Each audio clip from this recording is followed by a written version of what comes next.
nunca recibe órdenes ni es mandado. Hola, un gran saludo a todos aquellos que nos están viendo por las redes sociales. Dios les bendiga. Hoy tenemos una pequeña reflexión llamada Soldados de Cristo. Sin más, vamos a la palabra del Señor en este momento. Vamos al segundo libro, a la segunda carta de Timoteo, capítulo 2, versículos del 3 al 7. Y nos dice así en el nombre de Jesús: Tú pues sufre penalidades como buen soldado de Jesucristo. Ninguno que milita se enreda en los negocios de la vida, a fin de agradar a aquel que lo tomó por soldado. Y también al que lucha como atleta no es coronado, sino lucha legítimamente. El labrador, para participar de los frutos, debe trabajar primero. Considera lo que digo y el Señor te dé entendimiento en todo. De esta escritura podemos dilucidar lo siguiente. La segunda carta de Timoteo nos da luz sobre muchos deberes de los ministros del Evangelio y de la esperanza que tenemos en la fe que es en Jesucristo. Si tú verdaderamente anhelas obispado, buena obra anhelas. Pero si vas a las dos cartas de Timoteo, la primera y la segunda, tú vas a ver allí los requerimientos para ser pastor, para ser evangelista, para servir al Señor, los requerimientos necesarios y cómo debes comportarte. Eso es lo que aquí Pablo le está guiando a Timoteo. Pablo, en los últimos días de su vida, permanece en prisión o permanecía en prisión, y desde allí le escribe esta carta a su amado discípulo. También señala muchas de las adversidades que Pablo sufrió sin que su conducta para con el Señor se modificara. Pablo tenía una conducta ejemplar para nosotros. La conducta que tenía, la relación que Pablo tenía con el Señor, para nosotros debe ser una conducta ejemplar. Pablo decía que deberíamos ser imitadores de Él como Él es de Cristo. Pablo invita a Timoteo a aceptar su llamado como evangelista y a prepararse fielmente para cumplir su ministerio. Lo que les estaba diciendo, Pablo le mostraba a su discípulo cómo organizarse para acometer el pastorado. Pablo recomienda a Timoteo las competencias asignadas a él, aludiendo sacrificio y esfuerzo. Pablo le estaba diciendo a Timoteo que no se quedara dormido, que despertara, que se activara a trabajar en la obra del Señor. Pablo también insta a Timoteo a levantar líderes que guíen al pueblo al conocimiento de Dios. Pablo estaba organizando la iglesia, enviando líderes que se multiplicasen allí donde estaban. Timoteo tenía la responsabilidad de pasar a una segunda generación para él, ¿verdad?, de lo que Pablo le había enseñado, de lo que Pablo había recibido, tanto del Señor Jesús como de los apóstoles. Esto se llama multiplicación. Allí estaba el Evangelio empezando a caminar en otros pueblos, en los pueblos gentiles, de una manera rápida, porque Timoteo, siendo un buen discípulo de Pablo, estaba también preparando nuevos líderes para llevar esa palabra allí donde estaba. No estoy diciendo que sea fácil, no estoy diciendo que no sea un trabajo bastante arduo y complicado, pero es necesario para hacerlo en la obra del Señor.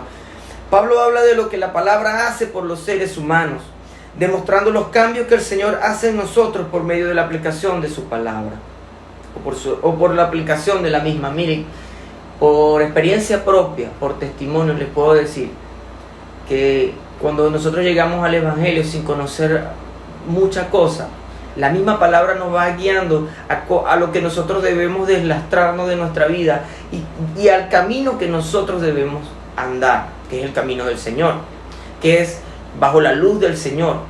¿Y a dónde vamos nosotros a conocer cómo le agrada a Jesús que nosotros caminemos? Es en la palabra de Dios. Allí está la mayoría de la sabiduría que necesitamos nosotros para caminar conforme a la voluntad de Dios. El Señor, mediante estos versículos, se nos acerca para obtener nuestro interés y nuestra atención, para así capacitarnos en nuestra profesión. El Señor en estos pequeños versículos nos está diciendo cómo debemos actuar, captar nuestra atención para decirnos: miren, es de esta manera que necesitan comportarse. Es de esta manera que necesitan empezar a caminar. Así vas a enseñar a tus discípulos. Así es que te vas a multiplicar en tu pequeña congregación. Allí donde tú me estás viendo. Allí donde tú tienes ese anhelo en tu corazón de salir al pastorado, de ir a prepararte al instituto bíblico, de ir a servir al Señor. Necesitas entender que tienes unos requisitos que cumplir, que tienes una manera de vivir que tiene que ser de acuerdo a la voluntad de Dios. Hoy el Señor te está diciendo, captando tu atención, para que tú puedas entender cómo actuar de aquí en adelante. Y espero que la palabra de Dios, y espero que este mensaje verdaderamente abra tu corazón, abra tu entendimiento allí donde estás. Nos hace convencernos y comprometernos directamente con Él, con el objetivo de llevar su mensaje. Lo que te estoy diciendo que para que nosotros podamos llevar ese mensaje debemos estar comprometidos con la filosofía que el Señor nos está enseñando en su palabra, en cada momento, en cada versículo, en cada libro que veamos, desde Génesis hasta Apocalipsis. El Señor nos va a enseñar lo que tenemos que hacer, cómo tenemos que actuar, cómo debemos hablar, cómo debemos vestirnos, cómo debemos vernos, y lo que verdaderamente debemos atesorar en nuestro corazón para que sea efectivo el mensaje del Señor allí donde lo llevemos. Levántate en fe, levántate preparándote en todo momento para que este mensaje sea efectivo, y puedas impactar personas allí como yo lo estoy haciendo en el nombre de Jesús, porque tú estás viendo este mensaje, y este mensaje que te está motivando a hacer lo correcto delante del Señor. Nos alienta en todo momento a soportar las pruebas y tribulaciones, sabiendo que somos más que vencedores en Cristo Jesús, Señor nuestro. Nos insta a apartarnos en santidad, humildad y obediencia para cumplir el objetivo más importante que se nos ha confiado, que es la administración para nuestras vidas y la de nuestro entorno de las buenas nuevas de salvación. Sabiendo que todo esfuerzo que hagamos por el trabajo al Señor será abundantemente recompensado aquí y en la vida eterna. Dios está buscando hombres, mujeres y niños que abnegadamente les sean útiles para toda buena obra. Antes podíamos decir, se levantan hombres a trabajar. No, ahora es necesario que la sociedad sea impactada por hombres, por mujeres, por niños, porque ¿quién mejor para predicarle a un niño que un niño que conozca la palabra del Señor? Padre, madre, tú que estás allí viendo, que tienes la preocupación en tu hijo y ves en él el talento y ves en él el don, preocúpate para que este niño sea un próximo Timoteo, para que este niño sea un próximo discípulo del Señor Jesús y se pueda levantar a predicarle en el colegio, en la escuela, en la cancha de fútbol, en la cancha de béisbol, allí donde él hace vida social. Lleve la palabra del Señor y sea testimonio vivo de lo que Dios hace por medio de su palabra en aquel que le ha creído. Es la hora de entender que el Señor nos ha llamado para ser militantes y practicantes de su Evangelio Santo. Nosotros no podemos vivir un Evangelio light. Nosotros no podemos estar de acuerdo con esas prédicas, con esos mensajes que vemos en YouTube, que lo que hacen es distorsionar verdaderamente el Evangelio.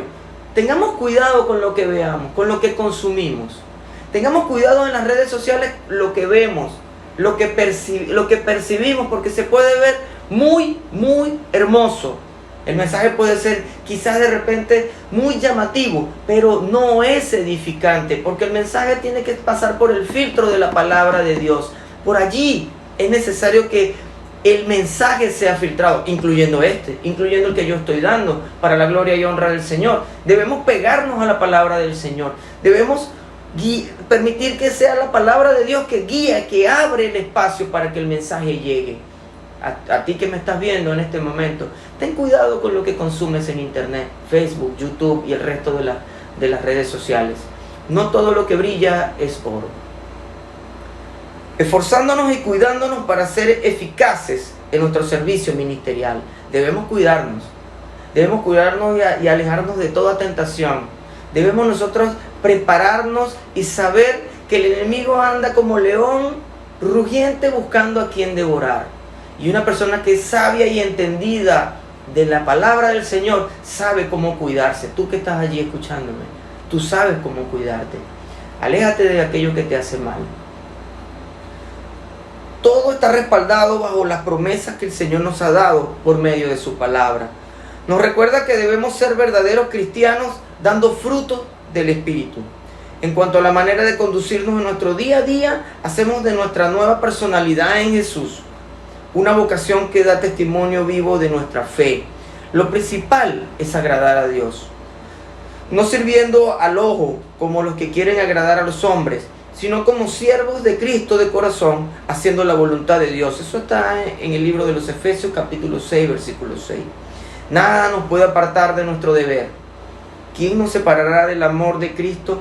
Tribulación o angustia o persecución o hambre o desnudez o peligro o espada. Eso está en Romanos capítulo 8, versículo 35. Ya no somos nuestros, nos debemos a Dios. Con Cristo estoy juntamente crucificado y ya no vivo yo, mas vive Cristo en mí, y lo que ahora vivo en la carne, lo vivo en la fe del Hijo de Dios, el cual me amó y se entregó a sí mismo por mí. Eso lo puedes conseguir en Gálatas capítulo 2, versículo 20. Ya para terminar, podemos reflexionar. Seguir a Jesús significa riesgo y sacrificio. Estas cosas no son señales de la ausencia de Jesús en nuestras vidas. Al contrario, es la oportunidad de conocer mucho más del amor y la fidelidad de Jesús, que son muy reales y tangibles. Si tú todavía no has conocido y no has tenido un encuentro con el Señor, te invito a que le busques con anhelo, con ansias, porque verdaderamente Jesús es real. Y lo que hace en tu vida va a cambiar de aquí en adelante tu perspectiva. Oremos en este momento. Señor, llénanos de ti y de tu Santo Espíritu. Ayúdanos a cumplir sinceramente con nuestro llamado. Señor, que seamos de bendición allí donde tú nos envíes. Fortalécenos y llénanos de sabiduría y gracia para enseñar tu palabra, Señor. Gracias te damos por habernos escogido a nosotros para hacer tu voluntad. Dios te bendiga. Les habló Alexander Montilla, pastor asistente de la Iglesia Pentecostal Unida de Venezuela, Central Acarigua. Dios les bendiga. Hasta luego. Él nunca recibe órdenes ni es mandado, pues él mismo es el que manda y hace como él quiere. Es el juez que juzga a todos sin ser sobornado. Él nunca se sintió cansado, así solo es él. Jesús no tiene sustituto.